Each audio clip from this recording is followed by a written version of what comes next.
일단 우리가 이 표를 보는 방식이 지금 동력 부분에서 발생한 34만 4천 원을 지금 얘네들이 이 방향으로 이렇게 쓴 비율을 적어 놓은 거죠. 그럼 얘가 뭐냐 500, 300, 200이니까 비율로 하면 뭐 5대 3대 2. 예, 수선 부분 20만 원을 80, 80, 40에 썼다는 거는 4대 4대 2로 썼다 그 이야기죠. 자, 어떻게 썼다고 적혀 있는 거예요? 그럼 지금 우리가 하려고 하는 목적은 이 두 금액들을 다 얘네들한테 보태서 절단 부분이 쓴 거 얘한테 받은 거 얘한테 받은 거 조립 부분도 32만 원 자기 거에서 얘 사용한 비율 얘 거 사용한 비율을 이제 얘네들 둘로 전부 다 이렇게 넘겨버릴 거라는 게 목적이라 그랬어요. 어제 제가 100 다 썼을 때 보조 부분에 100 가지고 얘 뭐 60, 70 썼다고 나눠버리고 60, 70에 70, 30 썼다고 나눠버리고 또 여기 있던 100을 얘 뭐 40, 60 썼다고 해서 얘네들이 쓴 비율로 나눠줘버리고 여기에는 이제 금액을 안 남겨놓는 게 목적이라는 거예요. 우리는 자 그럼 자 여기에서 어제 제가 제일 중요한 용어가 이 둘이 서로 주고받는 게 용역 수수 관계라 그랬죠. 이 용역 수수 관계의 중요도에 따라서 우리는 교재 148페이지에 있는 직접 배우법, 단계 배우법, 상호 배우법으로 나눠지게 되는데 자, 그럼 첫 번째 직접 배우법을 볼게요.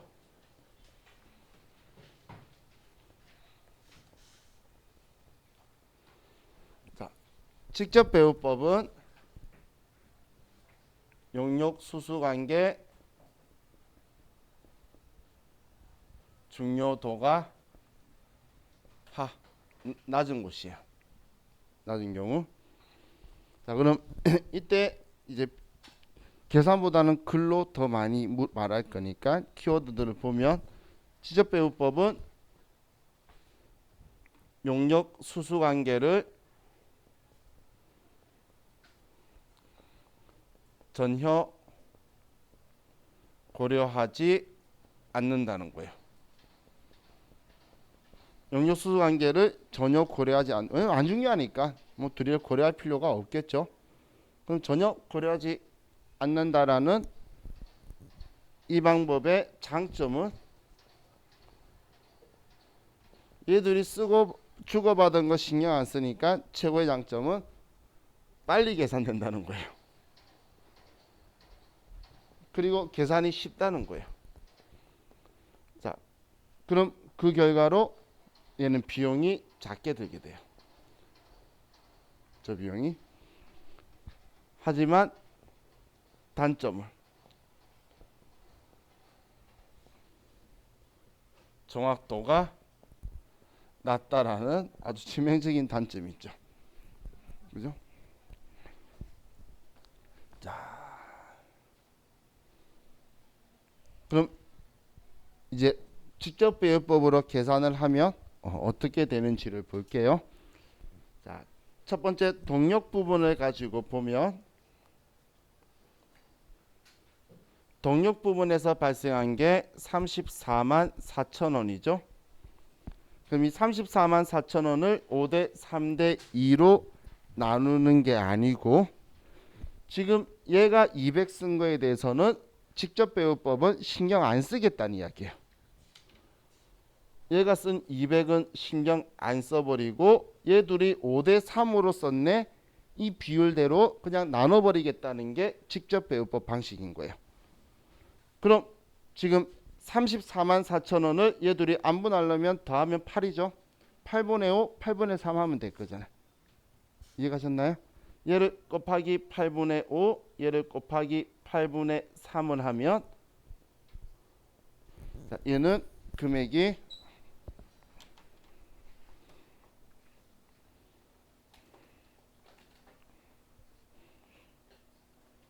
얘는 21만 5천 원이고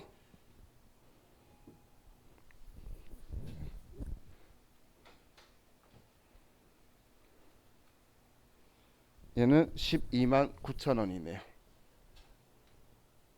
이렇게 둘의 비율을 얘를 신경을 안 쓰겠다는 이야기예요. 이게 영역수소 관계가 중요하지 않으니까 전혀 고려하지 않는다는 거예요. 어차피 목적은 얘 둘이 한테 나눠주는 건데 그냥 얘 쓴 비율 신경 쓰지 말고 얘 둘로 나눠버리겠다는 거예요. 그럼 수선 부분도 보면 수선 부분한테 20만 원이 발생을 했죠. 20만 원이. 자, 그럼 얘는 동력 부분이 사실 쓴 거 신경 안 써버리는 거예요. 그냥 얘 둘이 서로 쓴 거 신경 안 쓰는 게 직접 배우법이다라고 보시면 돼요. 정말 얘 둘이 비율만 가지고 나누는 거예요. 그럼 얘 둘이 똑같이 썼죠? 둘이 똑같이 썼죠? 비율이. 그러면 얘 10만 원, 얘 10만 원 이렇게 처리할 거라는 거예요. 10만 원, 10만 원. 그럼 얘 보면 원래 배부 받기 전까지는 제조 부분이 54만 원 제조 간접비 썼다고 되어 있었는데, 근데 21만 5천 원 얘가 썼다고, 동력 부분이 얘가 썼다고 얘한테 배부했죠. 또 수선 부분이 10만 원 배부했죠. 그러면 얘가 85만 5천 원이 절단 부분에서 이제 발생한 제조 간접비가 되는 거예요. 그럼 얘는 뭐죠? 54만 9천 원이 되겠죠. 그죠?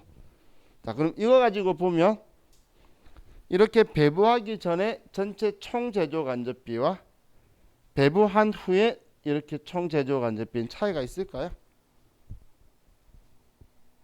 어제 제가 400만 원 들어갔는데 100만 원, 100만 원, 100만 원, 100만 원 4개였다가 얘를 배부하고 나서 총 금액은 400만 원인 건 변화 없다 그랬죠. 한마디로 제조 간접비를 부분별 원가 계산에 배부하기 전이나 배부한 후나 총 제조 간접비는 똑같은 거예요.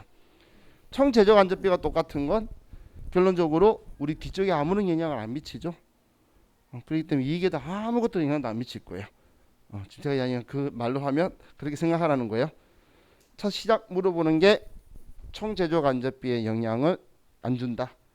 똑같은 거예요. 근데 얘를 얼마씩 가져갔다라고 어느 물건에 어떻게 갈 거다라는 기준만 나누고 있는 거지, 돈 나간 돈은 똑같다는 거야.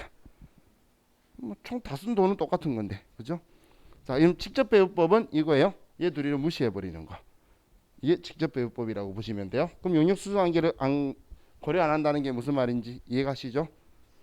자, 그럼 이제 단계 배우법을 볼게요.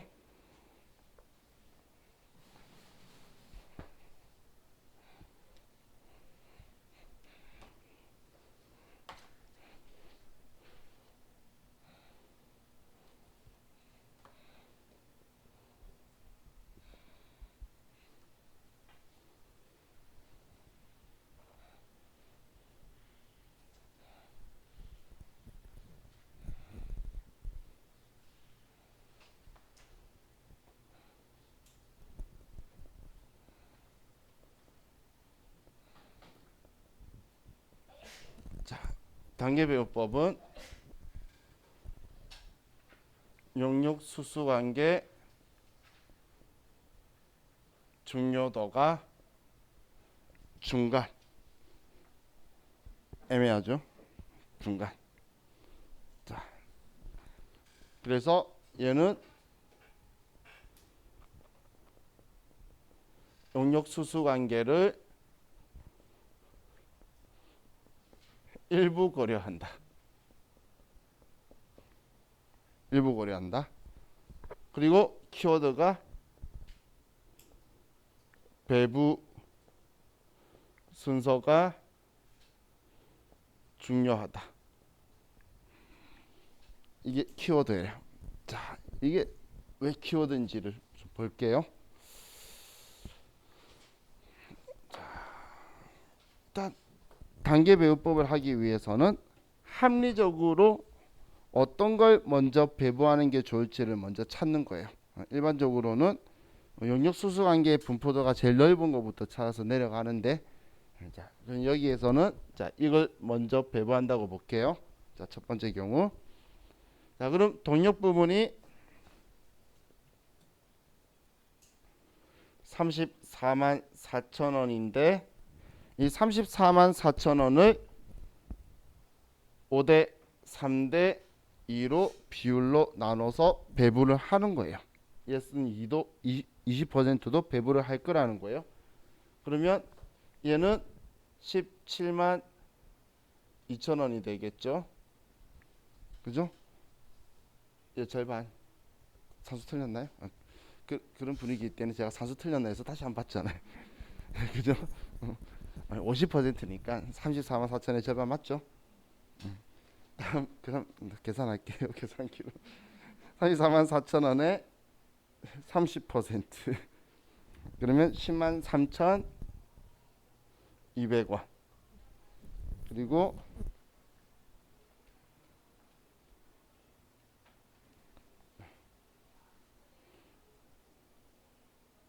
20% 하면 68,800원. 자, 이 숫자 어떻게 구했는지 이해가시나요? 그냥 5대 3대 2로 나눈 거죠. 이 숫자를. 그죠? 근데 지금 이 나눈 게 무슨 이야기죠?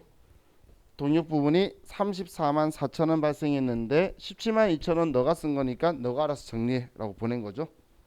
그죠? 또 10만 3,200원은 너가 쓴 거니까 너가 알아서 정리해라고 보낸 거잖아요. 그죠?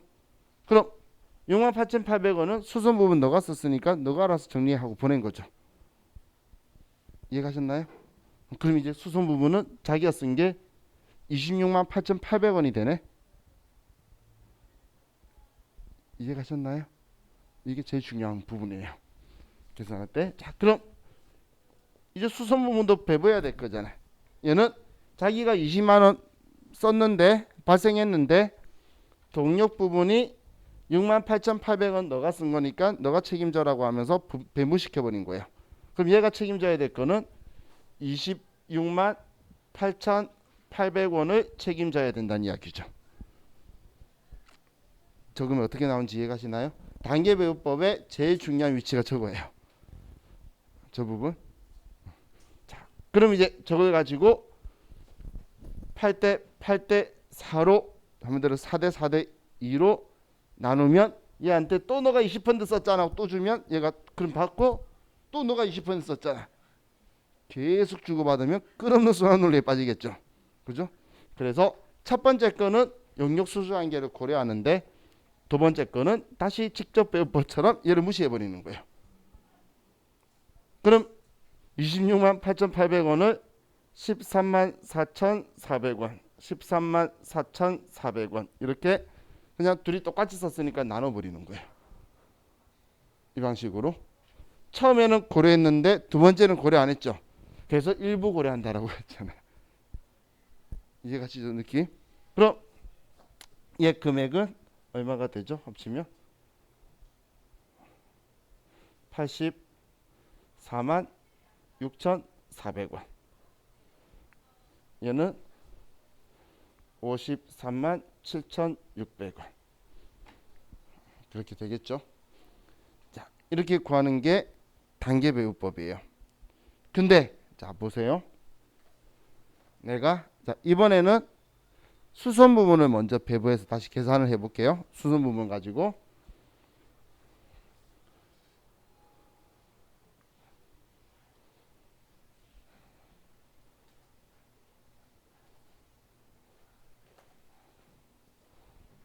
얘를 먼저 배분하는 거예요. 그럼 수선 부분이 20만 원이니까 얘는 8만 원, 얘는 8만 원, 얘는 4만 원 이렇게 처음 배분하는 거는 용역 수수 한계를 고려해 주는 거예요. 처음 하는 거는. 그럼 두 번째 동력 부분의 제조 간접비는 그럼 이제 얼마가 되죠? 그렇죠. 38만 4천 원이 되겠죠. 38만 4천 원 이해가셨나요? 이게 이 포인트예요. 그럼 이제 두 번째 배분하는 얘는 더 무시해 버리는 거죠. 지적 배분법처럼 얘 둘이를 얘 곱하기 8분의 5 얘 곱하기 8분의 3 하면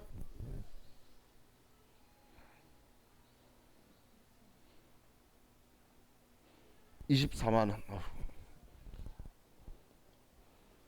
그러면 얘는 얼마예요? 14만 4천 원. 이렇게 되겠죠? 그럼 지금 얘네들 다 더하면 값이 60. 얘가 지금 하면 얼마가 되죠? 70, 86만 원이 되죠. 얘, 얘, 얘 더하면. 그죠? 그럼 또 얘 더하면 얼마인지 모르겠지만 값이 틀리죠. 지금 제가 하는 건 어느 걸 먼저 배분하냐에 따라서 값이 틀리게 나온다는 거예요. 그럼 지금 일반적으로는 이렇게 지금 우리 시험에서는 세무일곱까지 보조분비는 무조건 2개밖에 안 나와요. 근데 보조분비가 여러 개가 있죠. 그러면 영역수수관계가 많은 것부터 해서 거꾸로 내려오면서 하나씩 줄여서 나올 거예요. 그 다음 마지막에 이렇게 하나도 배분 안 하는 것처럼 이렇게 분리가 돼서 넘어올 건데, 자 그럼 이게 합리적인 배분 순서가 중요하다라는 건데, 용역수수관계를 고려하면 직접배분법보다는 더 정확해야 돼요. 더 정확해야지 되는 거예요. 그런데 얘가 만약에 배분 순서를 틀리게 적용하면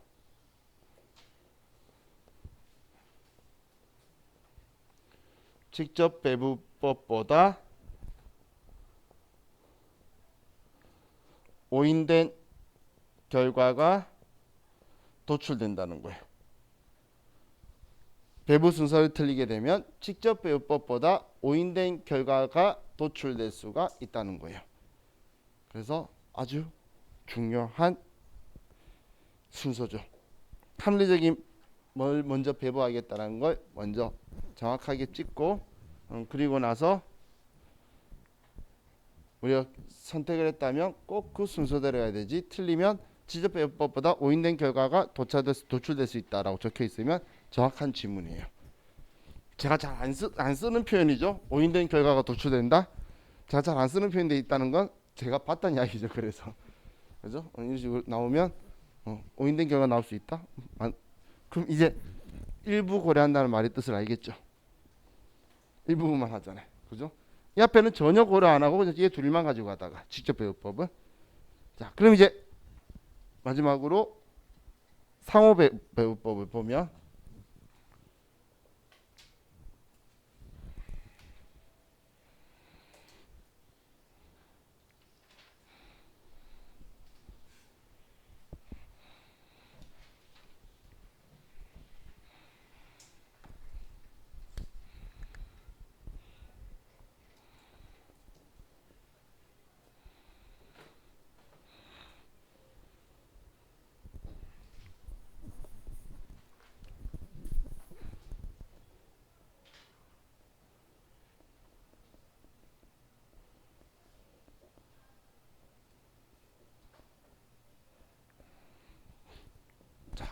상호배분법의 키워드는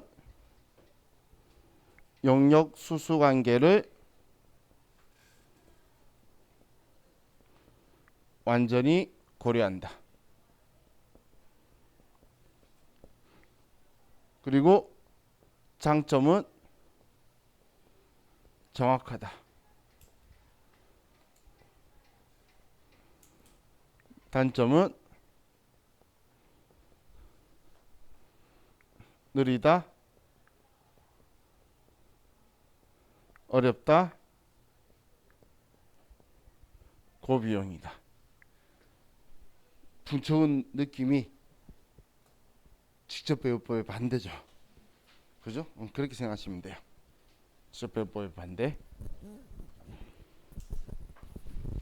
그럼 또 이런 궁금증이 생기지 않나요? 도대체 어떻게 하길래 완전히 고려한대? 그죠? 완전히 고려하는 건 별거 아니에요. 저 취향 말씀.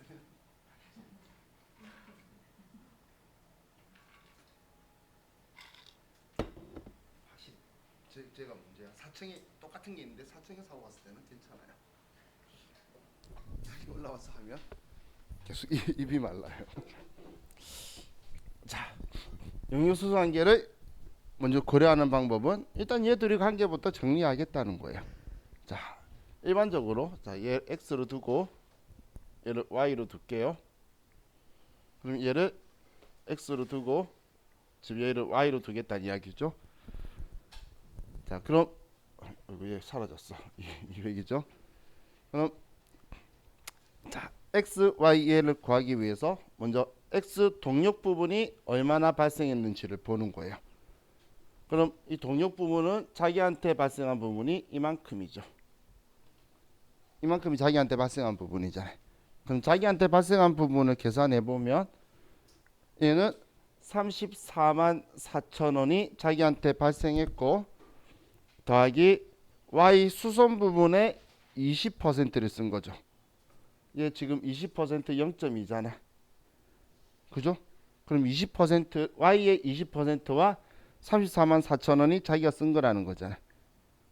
지금 동력 부분한테 발생한 거를 정리해 보면 자기 거 34만 4천 원과 y의 20% 썼다는 거잖아. 얘한테 쓴 게. 그죠? 그러면 0.2y가 되겠죠. 이해가시나요? 이 공식은 기초예요. 공식을 만들 수 있어야 돼요. 왜냐면 공식까지가 시험 문제 나오거든. 계산하는 거는 세무이급에 딱 한 번 나왔어요. 공식은 세무이급에는 딱 한 번 나왔고 세무이급은 한 번씩 내고. 공식 쉬워요. 이게 내 거야 라고 해서 내 거 더하기 쟤의 몇 퍼센트. 얘도 y는 내 거 20만 원에 더하기 x의 얘도 20%죠. 0.2죠. 그러면 0.2x 이렇게 하면 되죠. 공식은 엄청 쉽죠. 그냥 나한테 발생한 거 이만큼이야 라고 자기 거 정리하는 거예요. 그럼 이게 어떻게 계산하는 거냐면 우리 이거 계산할 수 있잖아. 그죠? 저 이 정도는 할 수 있어요. 자, x는 34만 4천 더하기 0.2 20만 원 더하기 0.2 x는 그러면 x는 34만 4천 원 더하기 얘 하면 이는 4만 맞나요? 4만 원? 자, 4만 원 더하기 0.04x 되죠? 그럼 이제 얘 넘기면 0.96x는 38만 4천 원이 되네요. 그러면 38만 4천 원을 나누기 0.96을 하면 x는 딱 40만 원이네요. 그죠? 그럼 x가 40만 원이면 y는 y는 20만 원 더하기 40만 원의 20%면 8만 원이니까 y는 28만 원이다라고 되죠. 그죠? 그러면 x, y 다 구했잖아요. 그럼 이거 가지고 자 x를 보면 얘죠. 그러면 x 가지고 x의 50%니까 얘 x의 50%니까 40만 원의 절반인 얘는 20만 원이고 얘는 30이니까 12만 원 이렇게 정리를 해버리는 거예요. y 얘 동력인 거죠. 수선 부분은 28만 원이죠. 28만 원에 40% 하면 11만 2천 원. 이렇게 하면 얘네들 값이 얘 더하고 얘 더하면 이렇게 더한 거랑 값 다 똑같아요. 이게 상호배우법을 계산해 가는 방식이에요. 자, 그럼 보면 몰라도 돼요. 제가 여러분한테 알려드리려고 한 건 완전히 고려했다. 얘들이 먼저 정리하고 나서 그래가지고 얘네들 뿌렸죠. 그죠? 어차피 지금 여기에서 미래 세무일급 공부를 한다. 보게 돼요. 한 번 나왔는데 사람들은 괜히 마음이 짐이 되었기 때문에 한 번쯤 알고 싶어 하는데 그건 그때 이야기고 지금은 완전히 고려했다는데 공식까지는 나온 적 있어요. 근데 공식을 한 말씀 지워버렸네. 공식까지는 나온 적이 있어요. 세무이급에도. 근데 엄청 어렵다고 이야기하는 거예요. 그 공식도. 이게 우리 이 배부 그 상호배우법인 거예요. 근데 지금 제가 이 정도는 할 수 있어요 말했지만 그럼 내가 할 수 있는데 이게 어려운 건가요? 아니죠. 그렇지. 내가 할 수 있는 어려운 거 아니잖아요. 그죠? 정확하게 나 어려우면 안 해. 보조부문비가 2개 있으니까 2차 방정식이라서 한 거지. 보조부문비가 3개 있었으면 3차 방정식이고 4개 있으면 4차 방정식이에요. 일단 저는 2까지만 되지 3차보다 안 돼요. 한마디로 일반적으로는 보조부문비가 많아요. 그래서 어렵다는 말이 맞는 거지. 우리 시험에 정말 고맙게도 2개만 나오니까 제가 할 수 있는 거예요. 3차인 순간 저는 못할 것 같아요. 아니 못해요. 같은 게 아니고. 근데 지금 우리가 이야기하는 건 종인데도 이 방식을 조금 한 번만 생각해 두면 좋은 게 컴퓨터한테는 3차 방정식, 5차 방정식, 10차 방정식이 어려운 거예요. 그죠? 그래서 걔네들은 상호 배분 쓸 거예요. 여러분들 프로그램에서 상호 배분 쓸 거니까 그럼 걔한테 값을 줘야 될 거 아니야. 얘 몇 퍼센트, 20%, 20% 이런 값을 줄 거예요 나중에. 그럼 지금 뭐 주고 있는지 알아야지 컴퓨터 계산해 줄 거잖아요. 그죠? 그럼 다른 거하고 값을 이런 식으로 짜라락 까는 프로그램이 있고 얘네들은 딴 곳에서 넣고 얘 둘만 집어넣는 프로그램이 있어요. 그럼 이제 프로그램 특성을 파악해야 되는데 어떻게든 결정적으로 비율은 이거기 때문에 상호배분법 쓰기 때문에 그냥 컴퓨터 쓰는데 계산이 어렵다고 이걸 안 쓸 이유는 없죠. 컴퓨터는 다 할 수 있어요. 저 정도쯤은 100개 있어도 할 수 있어야지. 그렇죠? 자, 지금 이게 우리 148페이지에 직접배분법, 단계배분법, 상호배분법인데 자 이제 149페이지에 용어 하나만 보고 이제는 끝낼 거예요. 용어. 자, 지금 이 자가 발생이라고 말했던 얘가 제조간접비죠. 제조간접비. 지금 이게 제조간접비예요. 근데 이 제조간접비를 원가 행태에 따라서 나누면 변동 제조간접비, 고정 제조간접비 이런 이야기 했었잖아. 얘 지금 그렇게 안 나눈 거죠. 이렇게 안 나눈 건데 이걸 만약에 원가 행태에 따라서 나눠 가지고 이 값을 20만 원, 34만 4천 원, 32만 원, 54만 원을 원가 행태에 따라 나눠서 우리 변동 제조 간접비는 실제 발생액을 가지고 이 방식으로 계산하고 고정 제조 간접비는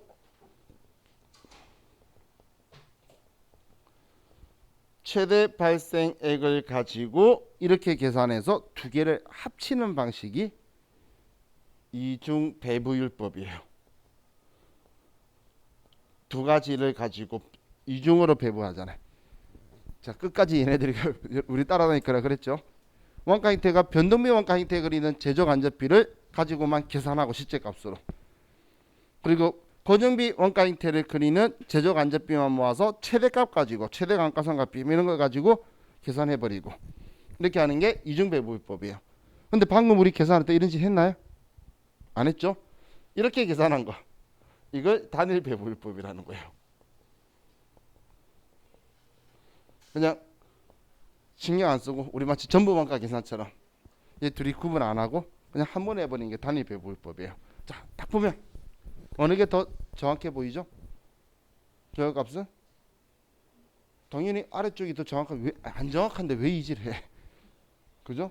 자, 앞으로 이렇게 생각하는 거예요. 뭔가 한 개라도 더하거나 빼거나 뭔 이상한 행동이라도 하면 더 정확하니까 하는 거예요. 그럼 얘가 보다 더 정확하겠죠? 하지만 오해하시면 안 되는 게 얘가 정확하지 않다가 아니에요. 정확 안 하면 우린 안 할 거예요. 얘도 정확한데 얘보다는 더 얘가 정확하다. 그런 거지. 얘가 정확 안 하다는 건 아니에요. 의미인지 이해가시죠? 얘도 정확하지만 이렇게 한 개 더 더해주면 보다 더 정확하다. 우리한테는 지금 저하고 같이 공부할 때는 계속 뭔가 한 개만 더하고 빼는 느낌이 안 드는데 실제적으로 계산했을 때 나오는 도출되는 값은 매우 많은 일을 하고 결과가 나오게 돼요. 그러면 정말 많은 일에 좋은 결과값이 도출되기 위해서 그런 행동을 하는 거다. 이렇게 생각을 하시면 되겠어요. 자, 이게 우리 부분별 원가 계산에 대해서 같이 설명을 했고, 자, 좀 쉬었다가 이제 우리 뒤에 문제 풀어보고 개별 원가 계산 가도록 할게요. 쉬었다 합시다.